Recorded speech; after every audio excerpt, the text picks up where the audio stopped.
Sullivans. By William Pattison. Transcript from 911 call on March 11, 1995 at 4:42 p.m. 911 operator, 911. What is your emergency? Caller, breathing heavily and sounding distressed. Hello? This is Garth Wilswain. I'm the lead singer from the Sullivans. Please send the police. All the rest of the band. Oh God. They've been murdered. 911 operator. Okay, stay calm. Where are you, sir? What's the address? Caller, I'm at 21B Santa Clara Street, in San Moreno. It's a duplex that we rehearse at. 911 operator. Okay, sir. The police are on their way. Please stay calm. You're doing very well. Is the suspect still at that location? Caller, yeah. You're talking to him.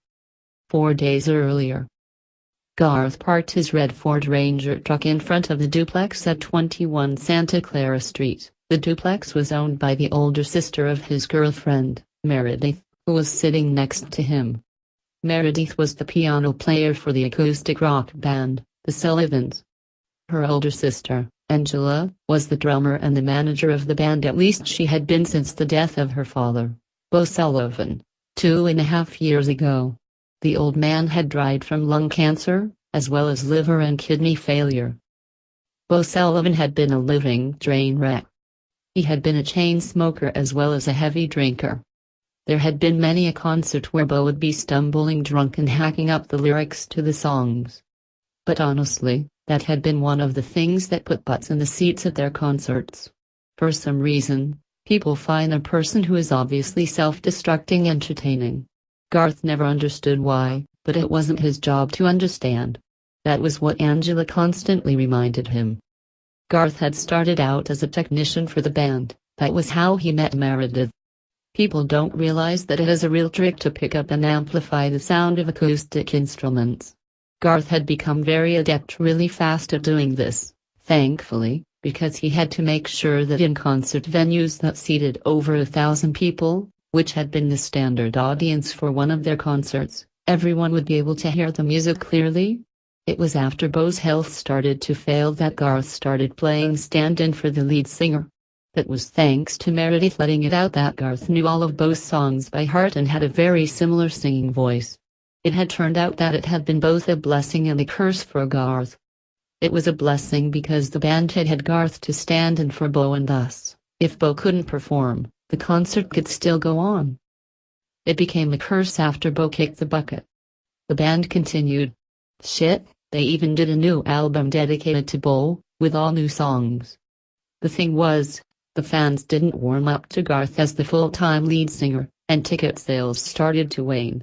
Without Bo Sullivan, and with Angela's brilliant management, the band started to go into a downward spiral that it still hadn't recovered from. Of course, Angela blamed Garth. You have any idea why Angela called this meeting?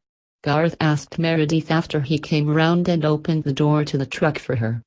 His mama had taught him manners, which was a rare thing these days. I know she and Laura were working on something, Meredith said. They really didn't keep me in the loop on it. It might be a new gig she got. If it is, I hope it's better than that dive we played the last time, Garth said. That place was grody as hell. I still loved seeing that sewer rat that ran across the stage. That fucker was the size of a Pekingese. And, I know the audience loved Laura's extra vocals. Your sister knows how to pick them. Meredith just let out a breath and didn't comment. It had become common knowledge between the band and the crew that Garth and Angela were at odds with each other. They had barely tolerated each other since the moment Garth had started dating Meredith. Since Bo Sullivan's death and Angela taking over the management of the band, it had nearly come to blows a couple of times. Angela seemed to take great pleasure in making it perfectly clear that the only reason Garth was still with the band was because of her sister. In fact, she made it quite clear that Garth was and would always be an inferior substitute for the great Bo Sullivan. Another pleasant weekend ruined, Garth commented. He and Meredith had actually been planning to go to Santa Cruz and enjoy the boardwalk when Angela's summons came via their house phone. It came when they were just finishing packing. This had better be worth it, Garth told her. There was more than a hint of anger in his tone. The two of them walked past the front door to 21A and continued up the driveway and around the back of the building, to the red door with the number 21B in gold metal on it. Garth held back and stood a step away from the step-up as Meredith went up to the entrance and rang the bell. Thankfully, Meredith's youngest sister Laura answered the door. "Hey girlfriend," Laura said, giving her sister a tight hug. Yes, Laura was a hugger. Hastily. She gave Garth a bright smile. "Don't be shy. Come on in." Garth reluctantly went into the duplex with Meredith. Laura grabbed Garth by his arm and helped lead him in. If you hadn't already guessed, Laura was the happy sister. She was also the natural blonde of the three sisters. Laura was a throwback to the 70s flower children. This girl always wore her hair in ponytails. She also loved to wear either bright flower pattern dresses or shirts, which she'd wear with an old worn pair of jeans and sandals or a plain pair of sneakers. Today she was wearing a yellow rose-themed sundress with her sneakers. She had also taken the time to snatch a few miniature daisies from Angela's backyard and put them in her hair. "Where's Angela?" Meredith asked as they stepped into the large empty practice area Angela had made out of the duplex's living room. "You know her ladyship, she always likes to make a groovy appearance." "Oh, come on, Laura, I'm not that vain," came Angela's voice out of the shadows. "Still, with what I've got for us, I think a little theatrics are in order." Suddenly there was a bright flash and some smoke, and Angela appeared out of the shadows. Angela was the redhead of the group. She was also the most heavily built of the three sisters. She added to this husky appearance with lots of weight training. She was currently wearing an AC/DC shirt that was royally stretched out, given her set of large breasts. Her arms were muscular and covered with skull and dragon tattoos. On her wrists she wore two spiked dog collars. She wore black leather pants that did nothing to improve her extra-large hips. As for her face, it was rather plain, and the layers of makeup she slathered on it only made it look worse. To say that the word lesbian fit Angela to a T was something Garth had no problem acknowledging. The truth was, the only man Angela had ever had eyes for was her dear daddy, Bo. Now that he was dead, let the male sex beware, because she took the art of man-hating to a new level. Unfortunately for Garth, he was her most available victim. "So, ladies and Dick," Angela said with relish, "what I have in my hands is our big chance at a comeback. People are going to be standing in lines for days just for the opportunity to get tickets for our next tour." "Why? What you got?" Garth asked. He was skeptical, given Angela's past claims of the band's big return. Garth went up to her and took the stack of sheet music from her. The paper felt odd, soft, more like fabric than paper. He looked at the handwritten title and the name of the composer. Then he said them aloud to prove to himself he had not misread the words. "Symphony of Death. Philip Grissini," he said, a tone of utter disbelief in his voice. "So, what you say, fuckhead?" Angela asked, reveling at Garth's stunned expression. "Did I deliver or did I deliver?" "But how the fuck did you get this?" he asked. "The last I heard, Grissini's agent had this thing locked away. He said it was cursed and no one would ever perform it as long as he lived." Well, like most men he was an overconfident pig. "Vince Manfredi over at Silver Records sued the crazy fuck," Angela explained. "It took him 10 years, but Vince won his case and there she is." "That still doesn't explain how you got the Symphony," Garth reminded her. "Well, I still have friends at Silver Records," she told him. "They made me aware of Vince's acquisition of the Symphony, so I just waltzed in there and talked him into letting us be the ones to perform it." "Is Vince aware that we're an acoustic band?" Garth asked. "That was an issue for about a minute, but I assured him that this was going to be added publicity and would make Vince look like that much more of a visionary," she told him. "That tubby, limp-dick ego case ate it all up." "Great." Garth shook his head. "You really set us up for a major fall this time." "Excuse?" Angela challenged him. "How the fuck do you expect us to do this acoustically?" Garth countered. This is Grissini. The heart of his work is the tonal quality of electric guitars and synthesizers. You can achieve that acoustically. Angela laughed at him. We do AC/DC songs acoustically. This can't be any harder than that. This is horror rock, it's practically metal, Garth replied. It'll sound flat if we try to play it acoustically. I'm telling you, you stupid bitch, this is going to be a disaster. A disaster we might not recover from this time. Well, then I guess I'm going to have to prove you wrong, asshole. Angela snatched the sheet music away from him. Just remember your place. This band is called the Sullivans, not the Sullivans and Garth. It's me and my sisters that have a say on what this band does. You don't. You're paid to sing what we tell you to, play your guitar, and fuck my sister. That's all. Jesus, Angela. Meredith said, looking at her sister with disgust. Put a leash on your pet dick, sis, Angela told her sharply. He's overstepping his bounds. He's lucky I even allowed him to come to this meeting in the first place. You don't have to be such a bitch, Meredith told her. Oh, yes I do, little sister. What would you and the star child do without your big sister? Keep the business going and to take care of you. Now come on girls, let's not fight, Laura said. Fighting isn't cool. Shut up. Angela glared at Laura. Go smoke some weed or something. Laura gave her a hurt little girl look and backed off. Now where was I when I was so rudely interrupted? Angela said, glaring at her two sisters. Oh yeah, right. We're family. We stick together no matter what. Daddy taught us that. Since he's been gone it has been up to me to keep us going. And you've been doing such a smash-up job so far. Garth commented. Hey, you really don't like it, there's the door, asshole. Angela said, pointing at the entry hall. Oh, but that would mean you'd lose your sweet little piece of ass. Remember what I said. This is family. Meredith would be lost without us.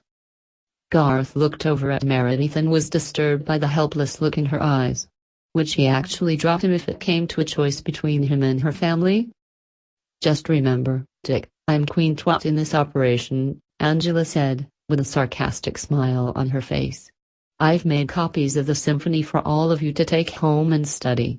We start practice tomorrow. We have 8 weeks to get ready before we go on tour. What the fuck? Garth almost shouted.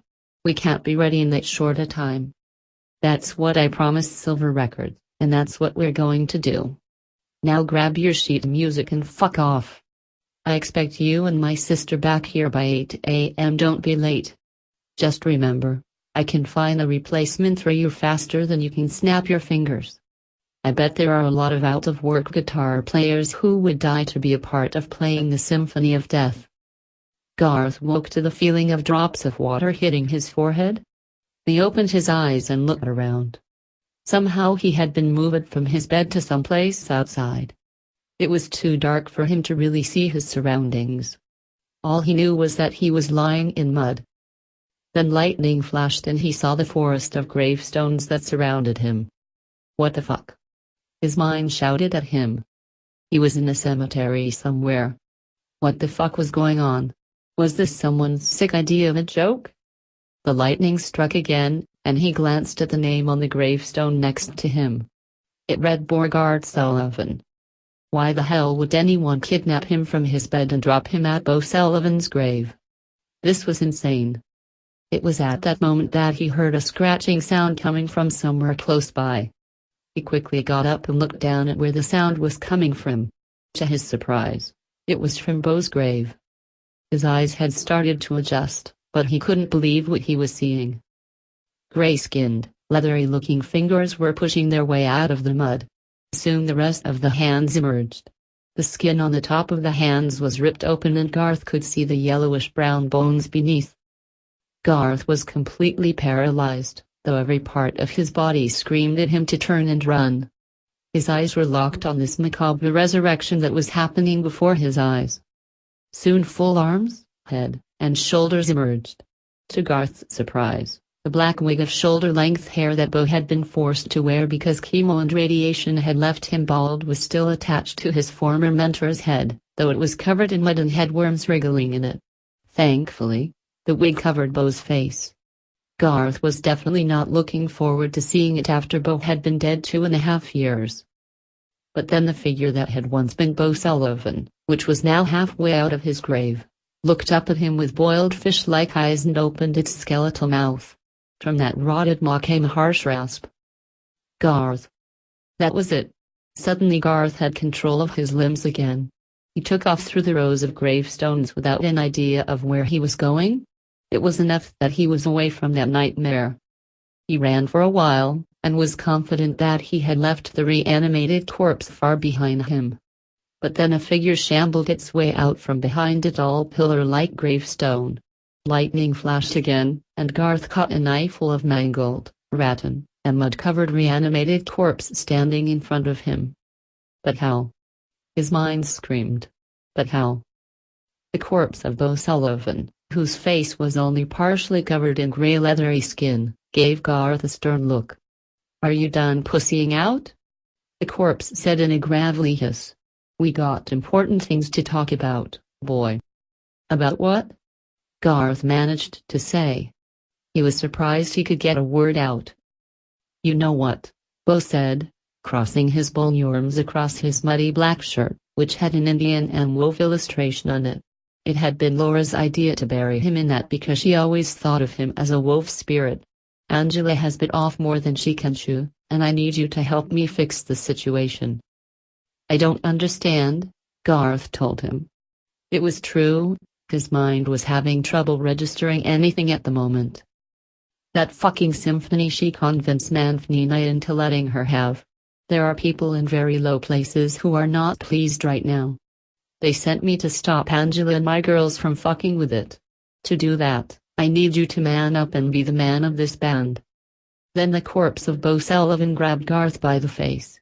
"You understand me, boy?" The smell of rotted flesh was too strong for Garth, and he jumped up in bed and puked all over Meredith's comforter. "What? It was a dream?" "Oh, my God." Meredith yelled as she jumped up herself and saw the mess all over her comforter. "Garth, are you alright?" "I guess," he lied. "I guess those tacos we had for dinner didn't sit well." "But you screamed before you barfed." "Nightmare," he said, as he carefully got out of bed. "Nothing more than a nightmare." "You go clean yourself up," she told him. "I'll deal with this." She indicated her splattered comforter. It was then that Garth realized that he was dripping with yellow, chunky puke. He immediately headed for the bathroom. Pulling off his puke-covered undershirt and dropping it on the pink-tiled floor, he went over to the sink and turned on the faucet. He splashed cold water on his face and chest. It wasn't real, he thought to himself. Thank God it wasn't real.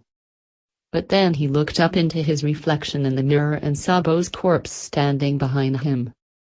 He immediately jumped back and bumped into the very solid corpse standing behind him. Gray leathery hands grabbed him by the shoulders and spun him around. Now that he was face to face with Bo's part skeleton, part mummified face, the smell of wet earth and rot filled his nose once more. This time, all that came out was a dry heave. "As I said, you and I have work to do." Bo Sullivan chuckled, one of the most evil sounds Garth had ever heard. "My girls need to be put in their place, and since I'm not allowed to do it myself, it is going to be all up to you, boy."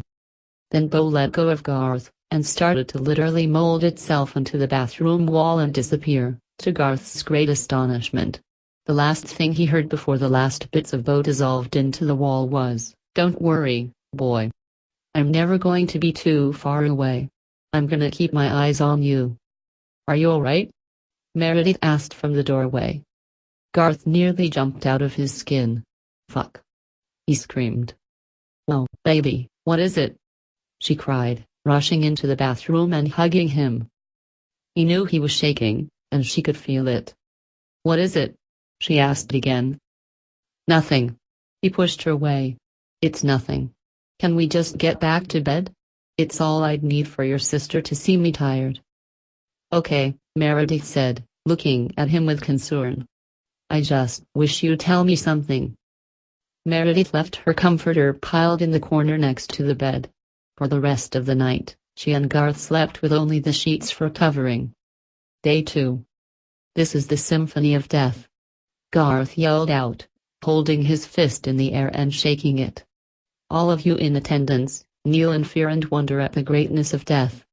All hail death. Hold it. Angela got up out of her chair, which was placed in front of Garth. What the fuck was that? What? Garth asked, a bit surprised by Angela's reaction. That overdramatic bullshit? She waved her fist in the air, mocking his movements. What? It says on the sheet music to be intense and forceful. Really? So you think that waving your arm and screaming at the top of your lungs is intense and forceful? She asked. So, what is intense and forceful to you, may I ask? He replied. Well, it's not pounding my chest and saying, look, I got a dick. That makes me a big tough guy, she said sarcastically. What? I wasn't pounding my chest, Garth said. He was starting to get royally pissed. I was doing it the way Philip Grissini wrote it. Get this straight, asshole. Philip Grissini is dead worm food. We are doing this my way. She gave him a warning glare. Tone that shit down. Stop trying to act like you have a dick. Garth started to smell a familiar rotten smell. Then he heard a voice that seemed to be coming from behind him. Are you going to take that from that bitch? It asked. You need to show her and put her in her place. Garth jerked around and looked behind him. No one was there. Did you hear that? Hear what? Angela asked, surprised. The voice. Garth looked around at Angela and then at Meredith and Laura. They all looked at him quizzically. The voice. I heard a fucking voice behind me. Angela glanced behind him and said, Are you on drugs? If he is, I want some of that, Laura said, smiling like a Cheshire cat. What? He asked. No, I'm not on drugs. Honestly, boy, you should just pop the bitch and get it over with, the voice said, again from behind him. He recognized it now. It was Bo Sullivan. There it is again, Garth exclaimed. Angela grabbed him by the shirt and pulled him to face her. Listen here, asshole. The only member of this band who's allowed to come to rehearsal fucked up is the star child over there. She pointed at Laura. Clear your fucking brain and get back to work. Don't you dare come back fucked up again. Garth started to head for the front door, but Angela stopped him. Hey, she said. Then she picked up some pieces of paper from the table she had set up next to her chair. Take these and learn them while you clear yourself up. She headed over and slammed the papers into Garth's hand. What are these? Garth asked. They're lyrics I wrote for the first section of the symphony, she told him. What the hell? Garth said in disbelief. This is a Philip Grissini symphony. The listener is supposed to use their own imagination and create stories in their minds. Listen to me, Angela said. I don't want to hear Philip Grissini's name again. I don't give a flying fuck what Grissini intended. From now on, this isn't Philip Grissini's Symphony of Death. It's the Sullivans' Symphony of Death. Better yet, it's Angela Sullivan's Symphony of Death. Then she popped Garth in the chest with her fist. It wasn't hard. It didn't hurt. It was just for emphasis. You got that, Dick? You heard it from her own mouth, boy. Bo's voice said from behind him. Are you going to man up and take action, or be a complete and utter puss? I said. Did you get that? Angela said, glaring into Garth's eyes. I got that, boss. Garth said, glaring back at her. Then he turned and headed for the door. I really got that, he mumbled over and over as he headed outside. Garth found himself in a blazing hot wasteland. Two horned, gray-skinned demons with glowing red eyes were dragging him through it. The landscape was littered with flaming pits, and over each pit were suspended people held up by hooks and chains. Other demons were busy torturing these people with various intricate devices. Between the pits were outcroppings and slabs where people were literally being ripped apart and put back together by enthusiastic demons. The screams of the tortured filled the air around him. He wondered if the reason he was here was because one of those pits was reserved for him. He figured he'd find out very soon. In front of Garth and his escorts was the corpse of Bo Sullivan, who was leading the way. "I told you people in low places had an interest in this symphony," Bo said, glancing back at him. "Now, one of those people has decided they need to talk to you themselves. You'd better listen, boy, and take what they say to heart. I'm warning you." After a very long, hot walk they finally arrived at their destination. Garth's undershirt and boxers were soaked with sweat. His bare feet were burned, bleeding, and blistered from the rough, hot rocky ground. In front of Garth was one of the fire pits, and suspended over it was a human figure. He recognized this man immediately, even in his battered state. It was Philip Grissini. Grissini's body was currently covered in bleeding cuts. His two demon torturers had had fun cutting odd and varying symbols into his flesh. One of the demons was now standing on a step-ladder made of human bones and was slowly flaying the skin from the Grissini's right arm with a bone knife. The other demon was standing at his rack of torture tools, looking through them for something new to use on the composer. "I've brought him as requested," Bo said, looking up at Grissini's agonized form. Grissini looked down at the party beneath him. Bloody tears were running down his cheeks. His face spasmed with each draw of the knife through the flesh of his arm. "I have been asked to relay a message," he managed to get out. His voice was a hoarse near whisper. "The sisters need to be stopped from desecrating my symphony." It was at that moment that the second demon stood in front of him. The demon was holding a long-handled spear with a very sharp bone blade at the end. It swiftly swung the spear at Grissini's midsection. The bone blade sliced through the flesh of his gut. Blood and pink intestines issued from the opening. Grissini let out an agonized scream. The demon brought the blade down on the dangling loop of intestine and sliced it in half. Partially digested food poured from the two halves and sizzled when it hit the flames below. Both demons started laughing. "You must stop them, no matter what," Grissini groaned. Then the demon with the spear stabbed him in the left kidney. "You must do this," he screamed. "The symphony must be protected." The rotted corpse of Bo Sullivan stepped in front of Garth. "Did you get that, boy?" Bo asked, grabbing him by the face. Garth tried to nod. "Good." Bo released his grip on Garth's face. "Now get the fuck out of here." With that, the two demons that were holding Garth by his arms dragged him to the edge of the pit and threw him in. Garth screamed as he jumped up in bed. "What? What's wrong?" Meredith cried, jumping up herself. Garth let out a heavy breath and cradled his head in his hands. "What is it?" Meredith asked, rubbing his shoulders. "Nothing. It was just a nightmare." "That's 2 in 2 days," Meredith pointed out. "Is there something you're not telling me? Something that's really bothering you?" "Yeah, honey. Your dad has come back from the dead and just gave me a personal tour of hell," he thought to himself. "Oh, and Philip Grissini himself told me I've got to stop you and your sisters. Fun times." "Nah, it's nothing. It might have been that Philly cheese steak I ate for lunch," he lied. "Don't worry about it. Go to sleep. We got an early date tomorrow." Day 3. "What is this I see before me?" Garth sang as he played his black and white Fender guitar. "It's a figure in black with eyes of fire.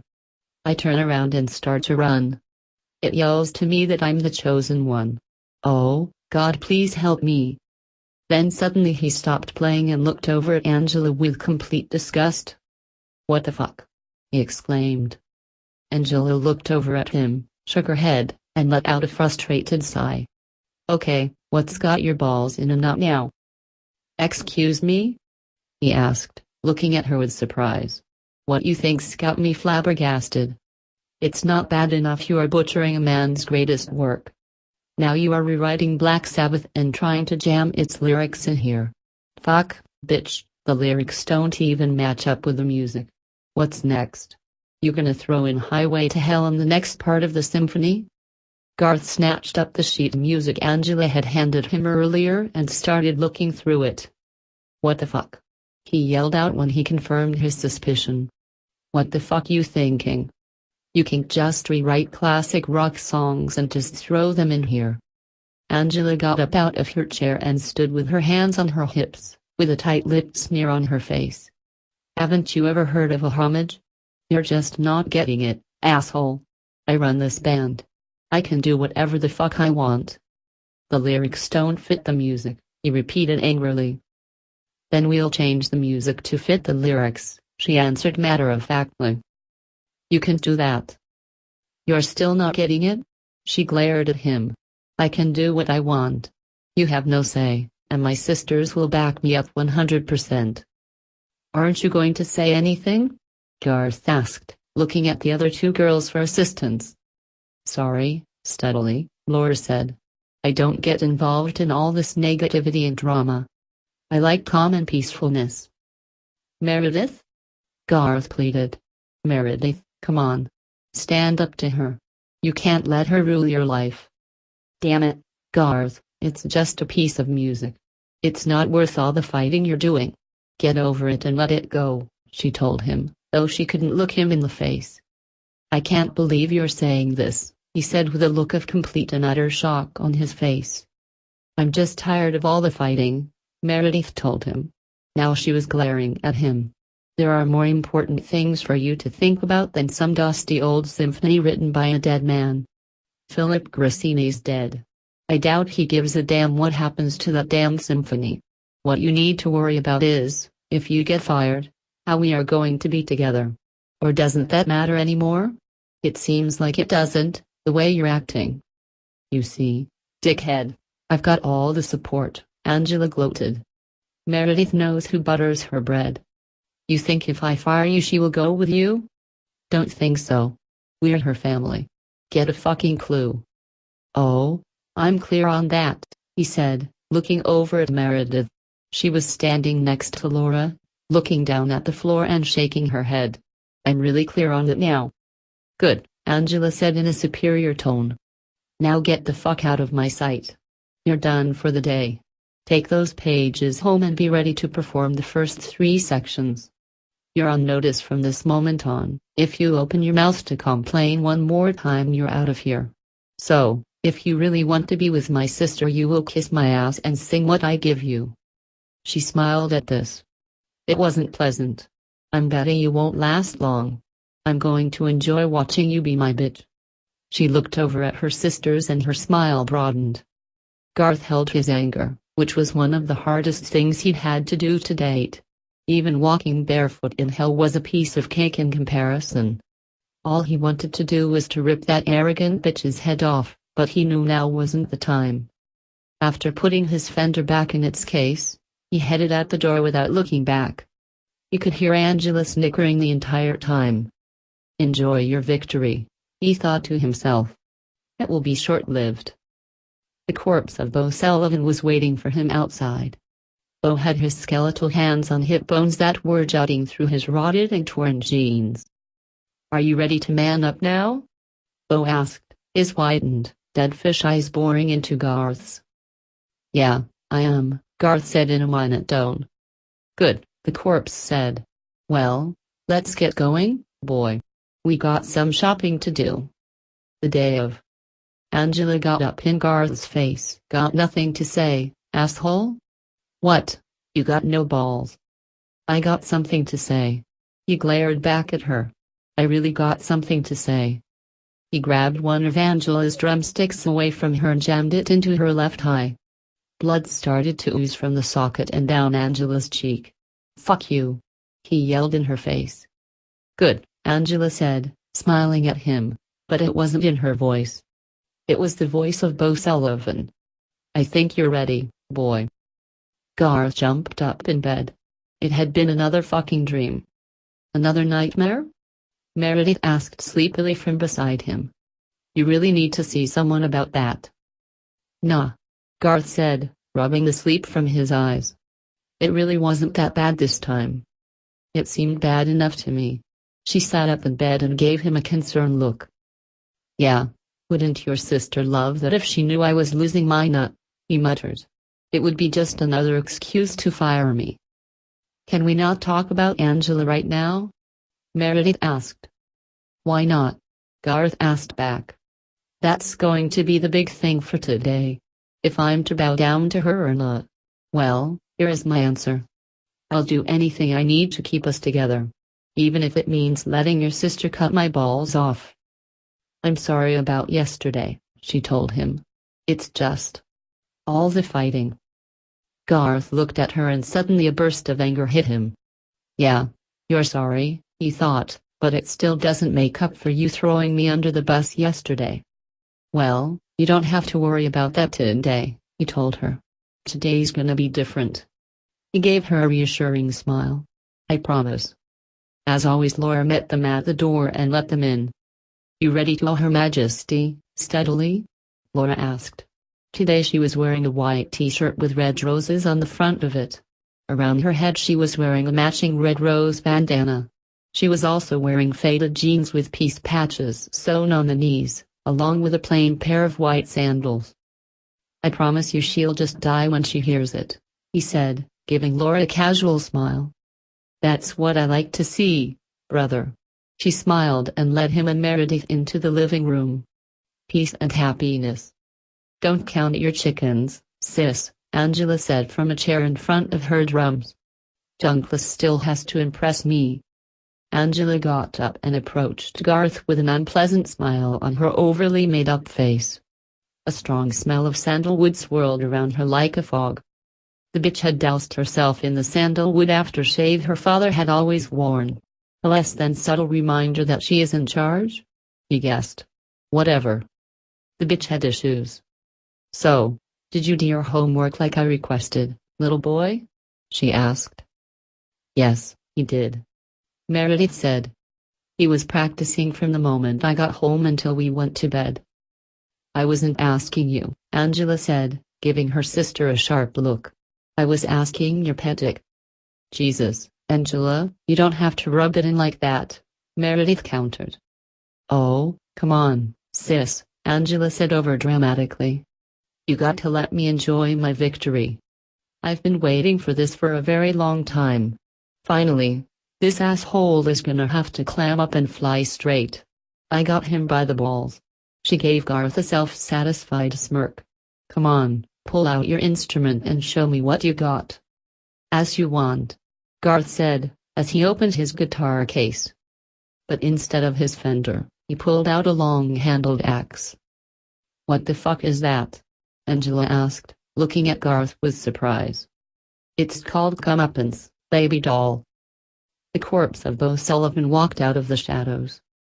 Daddy? Angela slowly turned to face the nightmare that was coming up behind her. Both Meredith and Laura screamed at the sight of the dead man walking, and took off for the front door.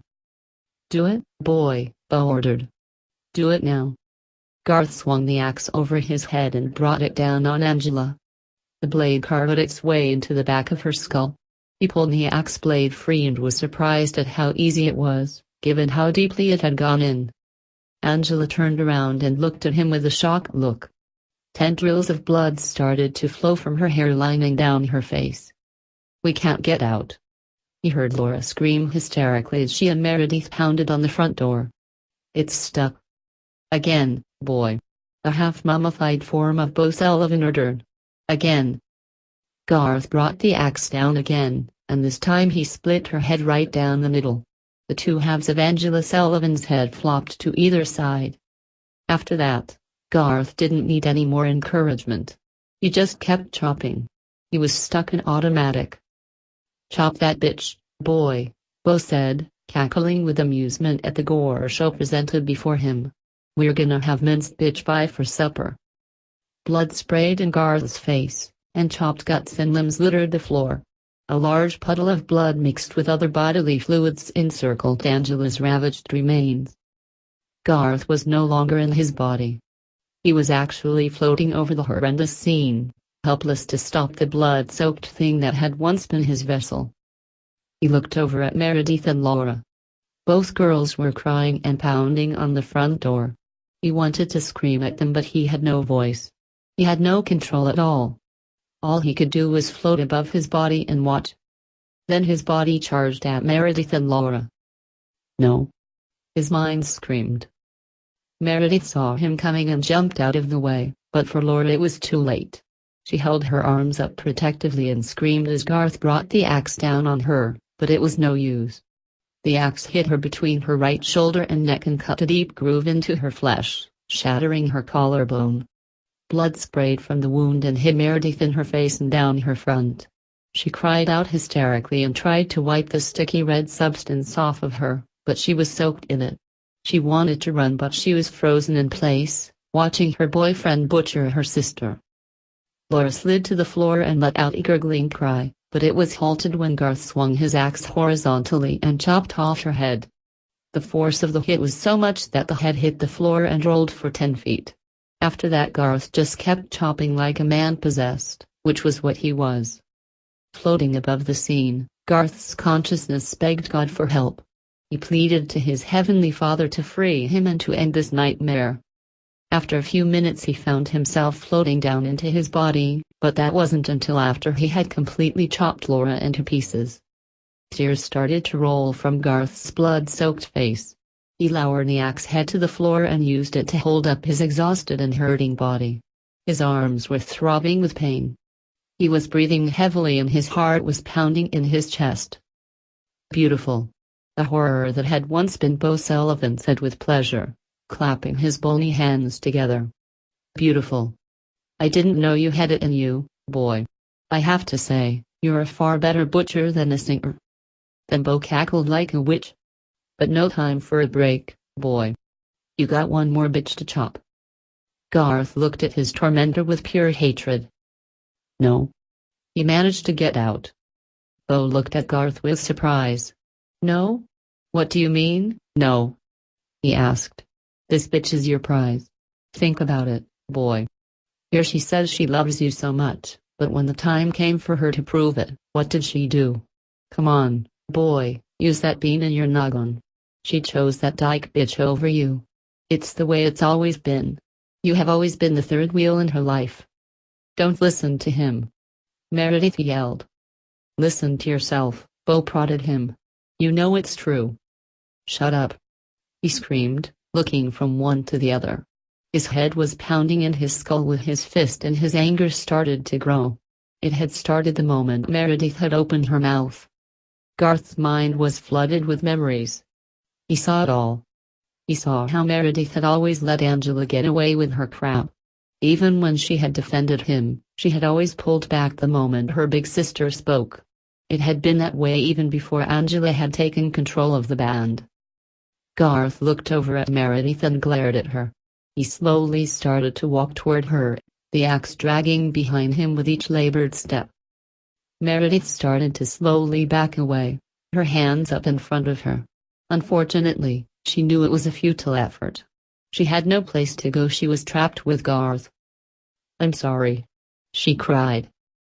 Yeah, you are, he said. I could have taken care of you. We could have gone away and been happy, but you were too weak. You let Angela walk all over you. You would have let her break us up. No. She yelled back at him.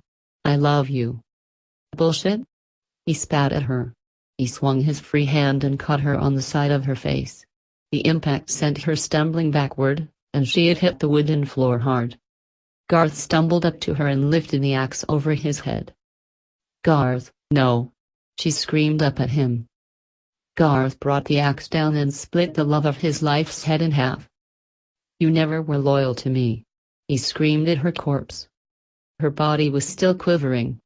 Then he started chopping again. His muscles didn't hurt anymore. In fact, his body felt numb and cold. He continued to chop until finally his body gave out and he passed out. He fell on top of Meredith's splattered remains. Garth woke up to a metallic taste in his mouth. He sat up, and pain raked his body. The muscles in his arms spasmed. He opened his eyes and saw that it hadn't been a dream. No. His mind screamed. Beneath him was the pile of chopped meat that had once been his beautiful Meredith. Tears began to well in his eyes. He lifted his hands up to wipe his face, but they were caked in drying blood and chunks of organs. Boy, you slept the entire afternoon away. The corpse of Bo Sullivan was seated in Angela's chair, in front of her drum set. He was smoking a cigarette and was holding a bottle of bourbon in his other hand. Can't blame you though. You had quite a workout. Honestly, you look like shit on a shingle. Then he held up the bottle. You want a snort? Best remedy in town. What did you make me do? Garth moaned. His mouth was dry and salty from the blood that had gotten in it. Me? The partially mummified form asked, dramatically pointing at himself with his skeletal hand. I did nothing. That was all you, boy. I was simply here to make suggestions and put you on the right path. It was your choice in the end. No. Garth screamed at Bo Sullivan. You pushed me. Garth looked down at Meredith's remains. I didn't want this. I didn't want any of this. Don't fool yourself. You did, Bo told him. Deep down, you got tired of the abuse and being treated like the fourth wheel. You wanted them all to pay, even poor weak-kneed Meredith. All I had to do was stoke the fire of what was already there. No, it's not true.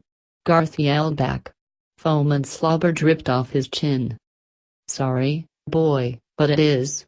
And now you got one more thing to do before I can take my leave of you. What's that? Garth asked, looking at his tormentor with surprise. You got to call the police, Bo said. Hey, I'd do it myself, but that would lead to questions. What am I supposed to say? Garth asked. Go with the flow, boy. Bo said. What? You expect me to hold your hand? Man up. Shit, you have been through worse than talking to a 911 operator.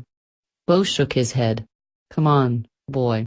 These girls aren't getting any fresher, and neither am I. Garth got up off of the floor. He still felt weak.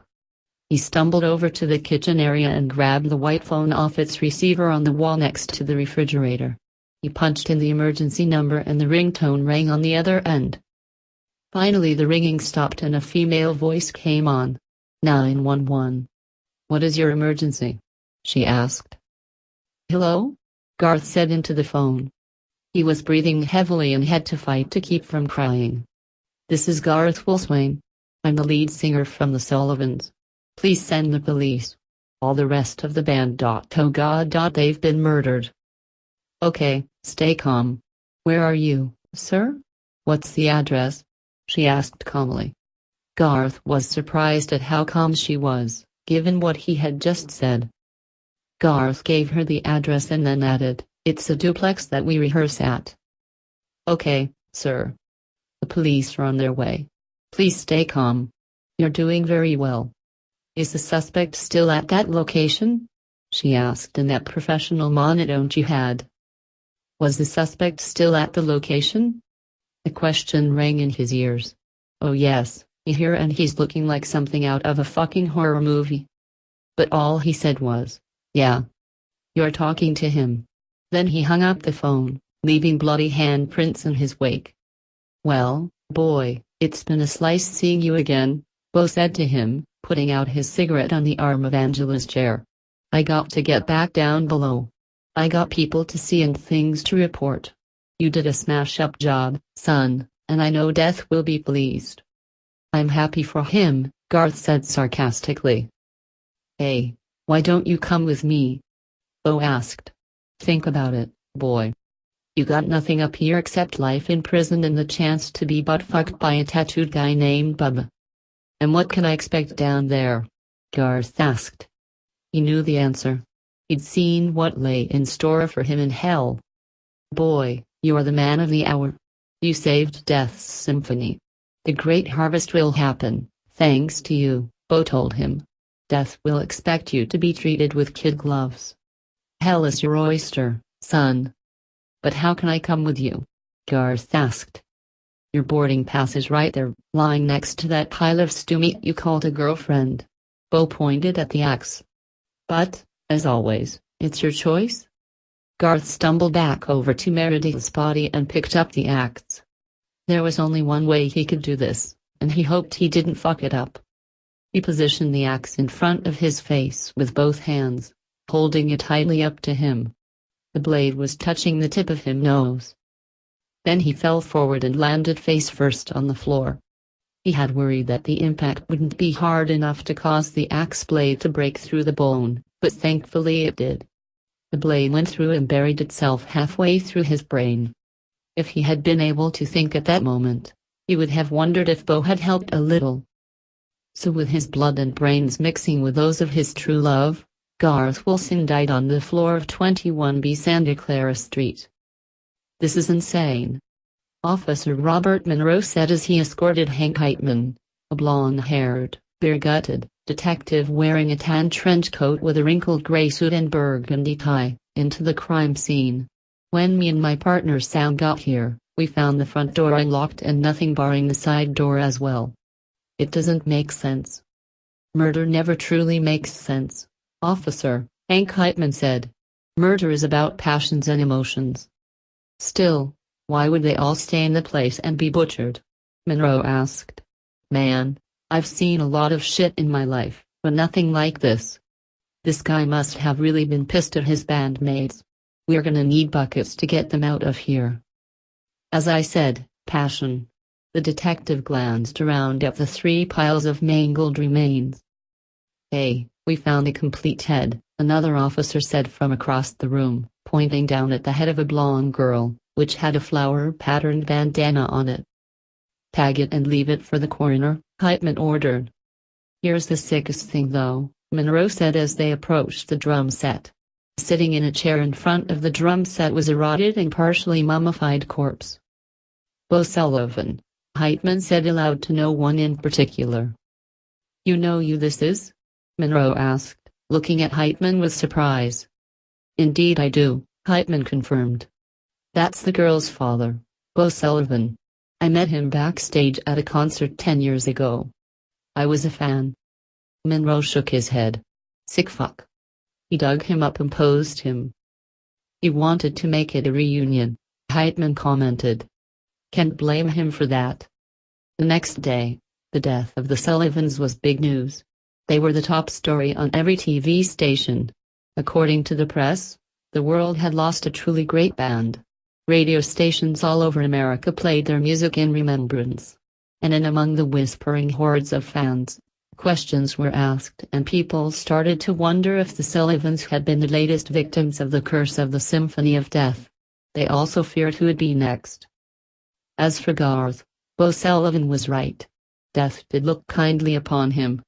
Garth was made an honorary demon, and spends his eternity torturing his favorite charge, Angela.